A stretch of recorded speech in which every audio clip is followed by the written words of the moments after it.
Maybe you're a startup designing a new product or an entrepreneur launching a new store on Amazon. And then it happens. You find out that your product might be infringing a competitor's patent. Or maybe you're concerned that your competitor has a patent lurking in the dark, waiting to grab you as soon as you launch your new product. In this video, I'm going to discuss how to know if your competitor has patents, whether you need to worry about them, and what to do if you're threatened with patent infringement. Hi, my name is Carr Ferrell. I'm a Silicon Valley patent attorney. Welcome back to my channel.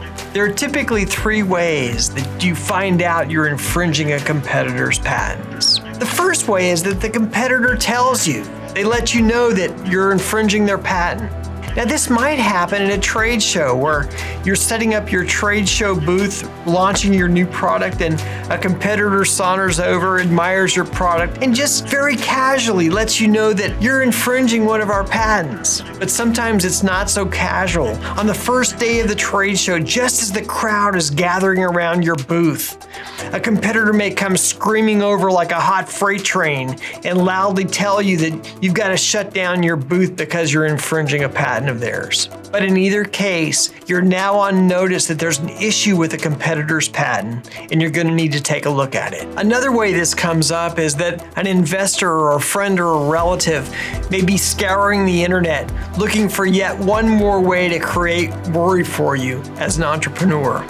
Thinking they're really helping, they hand you a patent they discovered and suggested you may want to take a look at it because you might be infringing this competitor's patent. In the law, we call these annoying volunteer do-gooders officious intermeddlers. These are busybodies who think they're contributing, but they're just getting in the way and slowing you down. And a third way that these competitor patent problems come up is that you're about to launch a new product into a crowded field, and you just want to know what patents are out there that competitors own that might bite you after the launch. This is especially true when you're launching a new product on a highly visible website like Amazon, and you know of competitive products that have markings like patent or patent pending. In these cases, you'll want to take a look at the patents owned by these specific competitors. Before dialing 911 or phoning dial-a-prayer, there are a couple of things that you can easily check to see whether this is a real patent problem or just an empty distraction. The first thing that you'll want to check is whether there's a real patent.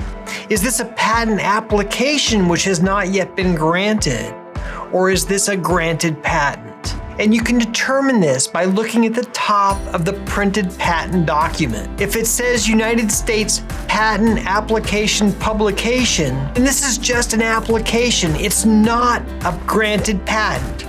You can't infringe a publication of a patent application. Only a granted patent can be infringed. So if the competitor only has a patent application, then you don't have to worry, at least in the moment, about infringement. Although beware, because that patent application could eventually be granted. The next thing you want to take a look at is if there is a granted patent, has the patent expired? Patents last for 20 years from the filing date of the patent application. Now, this can be a little tricky to figure out, but if you look at the printed patent document, on the front page, there's a column number 22. This is the filing date of the patent application. Now, if there are no earlier related applications, add 20 years to this filing date, and that's the expiry date, or the date that this patent expires. Now, some patents have earlier filing dates than the date stated in column 22. If there are related prior dates, then it means that this patent is a continuation or a divisional from a prior patent. And to determine the expiry date of the grant of this patent, add 20 years to the earliest filing date, and that will be the expiration date of this patent. Now, there's one exception that you need to be aware of when calculating the expiration date of a patent. Some patent applications have unexpected or unusual delays in the patent office during the prosecution or the examination of the patent application. Additional days have been added back to the expiry date, the grant of the patent, in order to compensate for these lost days. To determine the number of these lost days, check for a notice above the filing date on the first page of the granted patent. If there are additional days that get added to the term of the patent, the notice will say that the patent term has been extended by a certain number of days. If additional days have been added to the term of the patent, this notice will specify that number of days. And a third thing that you'll want to quickly check is to make sure that the competitor actually owns the patent, especially if you've been accused of patent infringement. And you can go to the front page of the patent document, and under column 73, there'll be listed an assignee. And the assignee is the company or the person that actually owns the patent and has the right to enforce it. So the entity accusing you of patent infringement either needs to be an inventor if there is no assignee, or the assignee if the patent has been assigned and there's an assignee listed on the front of the patent. If the person or entity accusing you of patent infringement isn't either the inventor or the assignee of the patent, then you'll want to be very suspicious before you listen to a demand to stop producing your product. Now, a final thing you'll want to check to determine whether your product actually infringes a patent is to take a look at the patent claims at the end of the patent. Now, this is a little more difficult, and you may want to get some professional help from your patent attorney in making this determination. But to understand whether your product infringes, you look at the patent claims at the back of the patent application. And in order to infringe, your product must contain every element recited in any one of the patent claims. For example, if Claim 1 recites 4 separate elements, in order to infringe, your product must contain each of these 4 elements. If your product only has 3 of the elements, then you're not infringing that claim of the patent.